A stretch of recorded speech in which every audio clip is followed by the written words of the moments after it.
একটা কথা আমরা প্রায়ই শুনি, ভাগ্যে যা আছে তাই হবে। কিন্তু আমি তোমাকে একটা প্রশ্ন করতে চাই, যদি তুমি নিজেই নিজের জীবনটা লেখার ক্ষমতা রাখো, তবে তুমি কেন অন্যের হাতে সেই কলমটা তুলে দিচ্ছ? একজন ছোট ছেলে ছিল, নাম তার অরুণ। বাবা ছিলেন সাধারণ মজুর, সংসারে প্রচুর কষ্ট।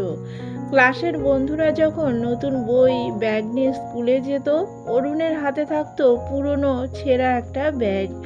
তবুও সে একদিনও স্কুল ফাঁকি দেয়নি, কারণ তার মনে একটা বিশ্বাস ছিল, আমি গরিব হতে পারি, কিন্তু আমার স্বপ্ন বড়।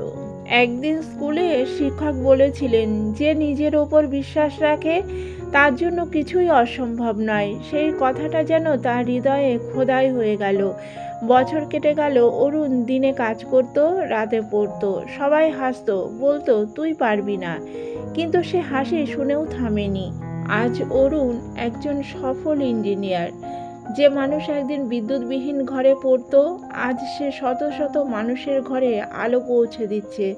তাই মনে রেখো, তোমার জন্ম তোমার হাতে নয়, কিন্তু তোমার জীবন কিভাবে কাটবে সেটা পুরোপুরি তোমার হাতে।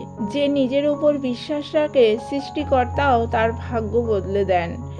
তুমি যেখানেই থাকো, যত কষ্টেই থাকো, একটাই কথা মনে রেখো, থেমে যেও না, কারণ তোমার স্বপ্ন তোমার অপেক্ষায় আছে। বন্ধুরা, যদি গল্পটা ভালো লেগে থাকে তবে লাইক করো, কমেন্টে তোমার মতামত জানাও, আর শেয়ার করো যেন অন্যরাও অনুপ্রেরণা পায়।